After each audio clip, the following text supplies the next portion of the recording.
안녕하세요. 오늘 오디오북 포스팅에서는 블로그에 연재했던 5편의 글을 한 편의 오디오로 모아 전해드립니다. 첫 번째 이야기로 미래 문명과 인공지능 시대에 왜 기술보다 인간의 사상이 핵심인지 살펴보겠습니다. 초거대 인공지능과 고도화된 기술이 하루가 다르게 세상을 바꾸고 있습니다. 머지않은 미래, 수많은 연산과 지적 작업을 인공지능이 대단위로 수행하는 시대가 되면 우리는 어떤 세상을 맞이하게 될까요? 기술이 발전할수록 사회 일각에서는 통제 불능에 대한 두려움과 불확실성을 이야기합니다. 하지만 기술이 고도화될수록 정작 세상을 좌우하는 진짜 핵심은 기술의 스펙이 아니라 이를 다루는 인간의 사상에 있습니다. 가장 먼저 주목해야 할 점은 거대한 자본과 기술이 독점되던 시대에서 이제는 개인이 주권을 갖는 시대로 전환되고 있다는 사실입니다. 과거 문명사는 거대한 자본과 권력을 쥔 소수가 생산수단과 정보 기술을 독점하는 구조였습니다. 지난 200여 년간 세계 금융과 자본을 움직여 온 서구 중심의 자본 패러다임 역시 소수의 독점과 통제를 기반으로 유지되어 왔습니다.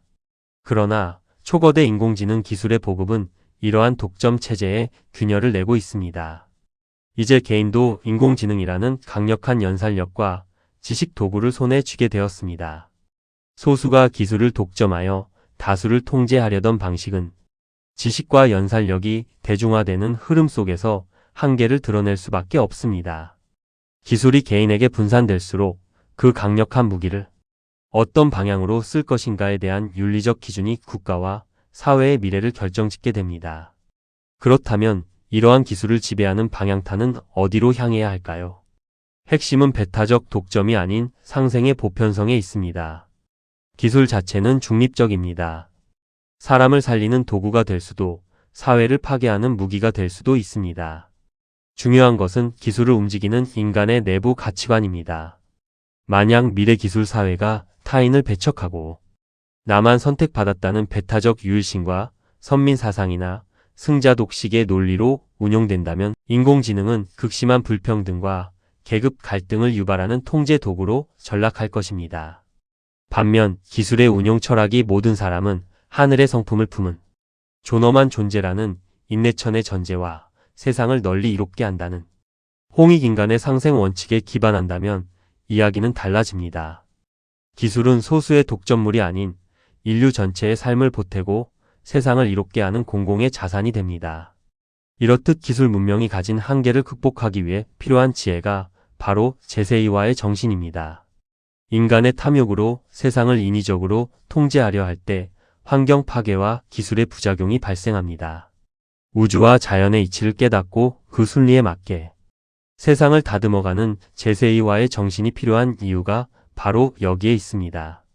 억지스러운 통제나 독점적 욕심인 인의를 내려놓고 세상의 바른 이치와 순리인 자연을 따라 기술을 적용할 때 비로소 문명은 부작용 없이 안정을 찾을 수 있습니다.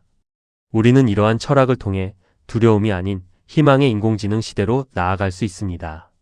기술은 앞으로 더욱 급속도로 발전할 것입니다.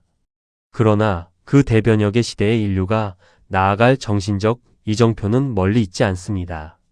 우리가 고대부터 자연스럽게 간직해온 인내천, 홍익인간, 제2와의 철학은 특정 민족의 전유물이 아니라 다가올 초거대 인공지능 시대의 전 세계가 공유해야 할 가장 완벽한 윤리적 표준이자 안전장치입니다. 독점과 갈등의 패러다임을 넘어 사람을 귀하게 여기고 세상 전체를 살리는 보편적 가치가 바로 서는 것. 이것이 우리가 두려운 인공지능 시대가 아닌 희망의 인공지능 시대로 나아가는 가장 명확한 열쇠입니다. 이어서 두 번째 이야기로 한국 철학이 가진 보편성과 천손 사상에 대해 말씀드리겠습니다. 과연 왜 홍익인간은 전 세계의 자산이 되어야 할까요? 인류 역사에서 신과 인간의 관계를 어떻게 설정하느냐는 문명의 성격을 결정짓는 중요한 갈림길이었습니다. 우리는 흔히 배타적 독점성을 띤 선민 사상과 우리 고대의 천손 사상을 혼동하곤 합니다. 하지만 두 사상은 출발점부터 지향점까지 완전히 반대편에 서 있습니다. 글로벌화와 기술의 고도화로 세계가 하나의 네트워크로 연결된 지금 왜 우리의 홍익인간과 천손 사상이 한국인을 넘어 전 인류의 보편적 자산이 되어야 하는지 그 차이를 살펴봅니다. 첫째로 배타적 독점의 선민 사상과 보편적 존엄을 뜻하는 천손 사상의 본질적인 차이입니다. 서구 유일신 전통에서 주로 나타나는 선민 사상은 특정 민족이나 집단만이 신에게 선택받았다 라는 전제를 깔고 있습니다. 내가 선택받았다는 믿음은 뒤집어 말하면 선택받지 못한 타자를 전제하며 이는 역사 속에서 지배와 피지배, 이분법적 갈등, 배타적 선민의식으로 이어지기 쉬웠습니다. 반면 우리 고대 철학의 천손 사상은 특정 혈통이나 집단의 독점물이 아닙니다. 사람은 태어나면서 누구나 하늘의 성품을 품은 하늘의 자손이다 라는 선언입니다. 나만 하늘인 것이 아니라 내 앞에 타인, 나아가 전 세계 모든 인간이 동등하게 존엄하다는 수평적 평화관을 바탕에 두고 있습니다. 이는 타인을 지배할 명분이 아니라 타인을 함부로 짓밟을 수 없게 만드는 가장 강력한 인권의 틀입니다. 둘째로 이러한 보편성은 우리가 사용하는 어휘 자체에도 명확히 들어 있습니다. 우리의 핵심 사상은 거창한 교리나 복잡한 신학적 해석을 거치지 않아도 어휘 구조 자체에 그 보편성이 드러납니다. 홍익인간은 크게 이롭게 한다. 사람을 이라는 뜻으로 특정 종교나 인종, 국경을 가리지 않습니다. 세상 모든 사람의 삶을 실제로 보태고 살리는 실천적 상생을 뜻합니다. 제세이와는 세상에 있으면서 이치로서 변화시킨다 라는 뜻으로 강압적인 통제나 인위적 억압이 아니라 우주와 자연의 자연스러운 순리와 이치에 맞춰 세상을 다듬어 간다는 뜻을 내포합니다. 이 가치들은 어느 한 민족이 독점할 수 있는 성격의 것이 아니며 전 세계 어디에나 적용될 수 있는 보편적 작동 원리입니다. 그렇다면 왜 이 철학이 한국인만의 것이 아닌 전 세계의 자산이어야 할까요? 오늘날 지구촌은 자국 우선주의, 이념 갈등, 기술 독점이라는 새로운 위기에 직면해 있습니다.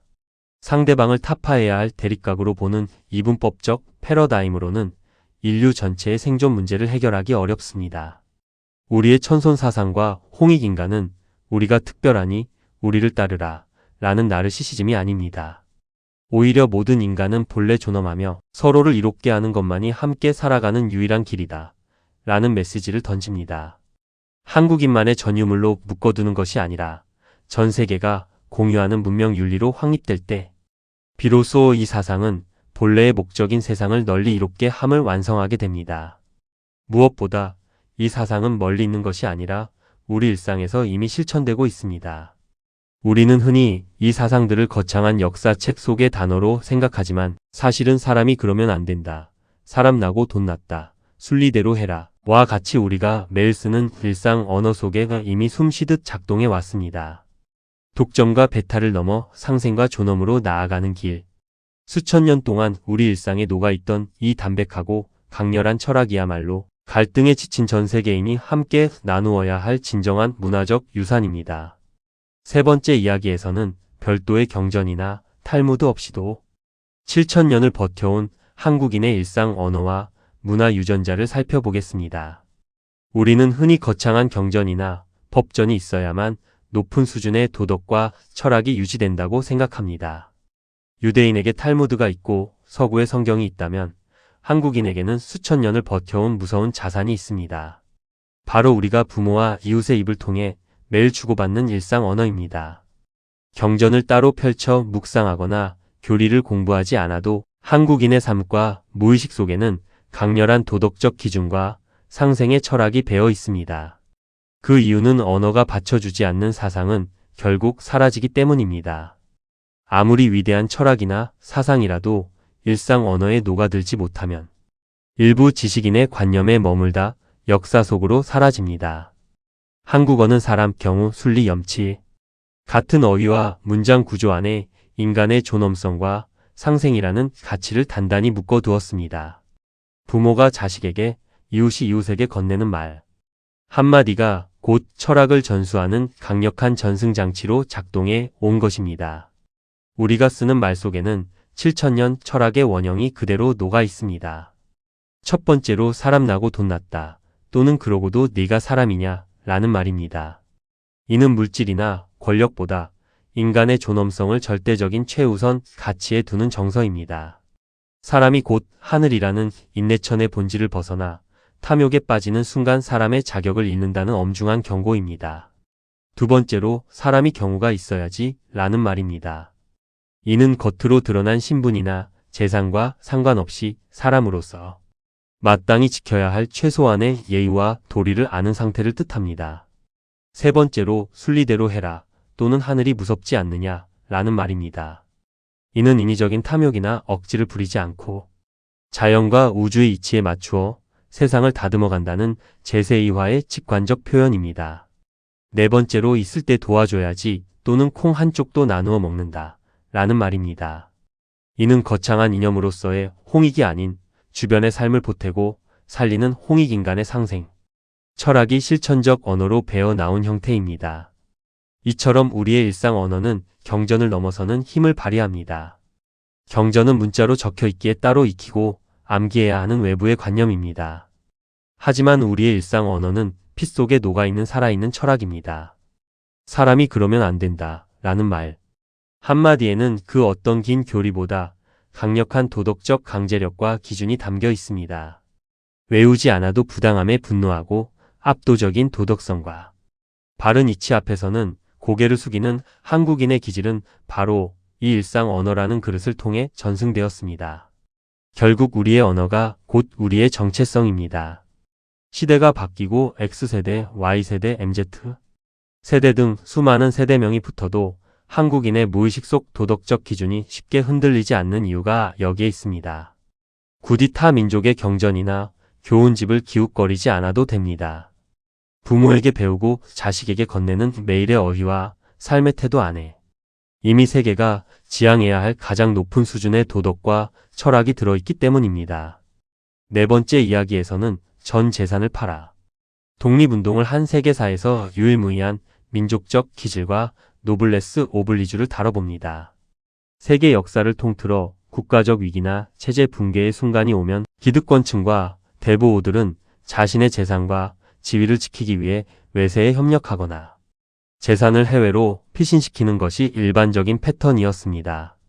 하지만 대한민국 역사에는 세계사에서 유례를 찾아볼 수 없는 집단적 기적이 존재합니다. 가문 전체의 전 재산을 처분해 만주로 넘어가 독립군을 키우고 나라를 잃은 수치심과 책임감의 유서를 쓰고 자결한 지식인들의 역사입니다. 이 결기는 어디에서 나온 것일까요? 역사 속에는 전 재산을 던져 나라를 살린 대부호 가문들이 존재합니다. 1910년 경술국 취직 후 한양 최고의 사만 갑족이었던 우당 이회영. 육형제 가문은 서울 명동 일대의 땅과 집 등 전 재산을 일시에 매각했습니다. 현재 가치로 수천억 원에서 최대 2조 원에 달하는 거액이었습니다. 이들은 그 막대한 부를 들고 온 가족 40여 명과 함께 만주의 혹한 속으로 들어갔습니다. 그리고 그 돈으로 신흥무 관학교를 설립해 청산리, 봉오동 전투의 주역이 된 3,500여 명의 독립군 장교를 양성했습니다. 재산이 모두 소진된 후 가문 전체가 극심한 기아와 가난 속에서 생을 마감하면서도 그 길을 후회하지 않았습니다. 영남의 대지주였던 석주 이상용 선생 가문인 임청각 역시 99칸 대저택과 전 재산을 처분하고 노비들을 해방시킨 뒤 만주로 망명해 대한민국 임시정부 국무령을 역임했습니다. 한 가문에서만 무려 11명의 독립유공자가 배출되었습니다. 백산 안희재 선생, 경주 최부자집 최준 선생 등 수많은 거부들이 임시정부와 독립운동의 핵심 자금줄 역할을 자처하며 기득권을 스스로 해체했습니다. 또한 나라가 망했을 때 지식인들은 목숨으로 그 책임을 다하고자 했습니다. 1905년 을사능 약과 1910년 경술국치 당시 지식인과 선비들의 반응 또한 세계 역사상 독보적이었습니다. 매천 황현 선생은 사당에 절을 올린 뒤 선비를 키운 지 500년에 국망의 날에 목숨을 끊는 선비. 한 명 없어서야 되겠는가 라는 절명시를 남기고 자결했습니다. 민영환 선생 역시 명함 뒷면에 유서를 남기고 순국했으며 이만도, 홍범식, 조병세 등 수많은 유학자와 관료들이 조상과 임금, 동포에게 사죄하는 유서를 쓰고 목숨을 끊었습니다. 타국의 지식인들이 새로운 지배체제에 순응하거나 망명을 선택할 때 우리 지식인들은 나라를 지키지 못해 조상과 백성에게 죄송하다는 문명적이고 도덕적인 수치심을 느끼며 스스로 목숨을 던진 것입니다. 이 무서운 결기의 바탕에는 무의식에 흐르는 천손사상과 홍익인간의 유전자가 자리잡고 있었습니다. 누군가 시켜서 한 일도 어떤 대가를 바라고 한 행동도 아니었습니다. 가문이 패가 망신하고 목숨을 잃을 것이 뻔한 길이었음에도 그 순간 그들은 당연히 이렇게 해야 마땅하다. 이 상황에서 사람이 그러면 안 된다. 는 내면의 당위성에 따라 움직였습니다. 첫 번째로 내가 하늘의 자손이라는 본능적 자각입니다. 이는 물질이나 목숨보다 사람으로서의 존엄과 명분이 앞선다는 가치관입니다. 두 번째로 상생과 책임의 홍익 정신입니다. 이는 나 혼자 부귀영화를 누리는 것은 의미가 없으며 세상과 이웃을 살리는 것이 진정한 삶이라는 무의식적 철학입니다. 그분들 스스로도 내가 거창한 사상을 실천한다 고 의식하지 않았을지 모릅니다. 그러나 7천년 동안 부모와 이웃의 삶을 통해 피 속에 새겨진 문화적 유전자가 결정적인 순간에 발현된 것입니다. 이것이야말로 우리가 가슴 깊이 기억해야 할 진짜 자랑스러움입니다. 압도적인 도덕성과 진정성 앞에 고개를 숙이고 불의와 부당함 앞에서는 전 재산과 목숨까지 던져 맞서는 기질. 우리가 가진 진짜 힘은 외형적인 경제력이나 군사력. 이전에 수천 년 동안 이어져 내려온 이 고결한 도덕적 유전자에 있습니다. 오늘날 우리가 누리는 자유와 번영 밑바탕에는 이처럼 스스로를 온전히 던져 세상을 살리고자 했던 위대한 선조들의 피와 정신이 흐르고 있습니다. 마지막 다섯 번째 이야기로 왜 한국인은 돈과 권력에는 절대 안 짓밟히며 오직 압도적 도덕성에만 무릎을 꿇는지 그 결론을 말씀드리겠습니다. 한국인의 특성을 이야기할 때 가장 자주 언급되는 문장이 있습니다. 강한 자에게 강하고 약한 자에게 약하다는 기질입니다. 거대한 자본이나 막강한 권력으로 누리려 하면 목숨을 걸고 오기와 분노를 태우며 맞서지만 스스로 결백하고 경우가 바른 사람 앞에서는 군말 없이 고개를 숙입니다. X세대, Y세대, MZ세대를 지나 어떤 이름으로 세대가 바뀔지라도 시대를 관통하여 내려오는 이 강력한 무의식의 정체는 무엇일까요? 우리 역사를 가만히 들여다보면 한국인은 외압에는 부러질지언정 결코 굴복하지 않는 오기를 보여주었습니다. 거대한 외세나 서슬퍼런 권력이 힘으로 찍어 누르려 할 때마다 백성들과 민중은 단 한 번도 쉽게 무릎을 꿇은 적이 없습니다. 돈이 많다고 위세를 떨치거나 직위가 높다고 상대를 하대하는 순간 한국인의 무의식에서는 강력한 거부 반응이 일어납니다. 사람 나고 돈 났다. 돈이 다냐 사람이 경우가 있어야지 라는 반응은 단순한 감정적 반발이 아닙니다. 인간 위에 돈이나 권력이 올라서려는 꼴을 본능적으로 용납하지 못하는 문화적 유전자의 발현입니다. 부당한 외압으로 누르면 누를수록 튀어오르는 이 강한 반발력은 우리 민족이 수많은 침략과 위기 속에서도 자존과 주권을 지켜낸 원동력이었습니다. 반면 우리가 스스로 고개를 숙이는 유일한 기준은 바로 도덕성입니다. 그렇다면 이토록 자존심 세고 오기 서린 한국인을 자발적으로 움직이게 만드는 힘은 어디서 올까요? 그것은 거대한 자금력도 막강한 권력도 아닌 압도적인 도덕성과 진정성입니다.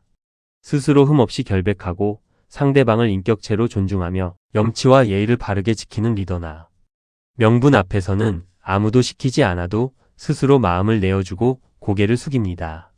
한국인은 힘이 세다고 복종하는 것이 아니라 그 사람이 지닌 사람으로서의 바른 도리와 결백함이라는 도덕적 명분에 복종하기 때문입니다.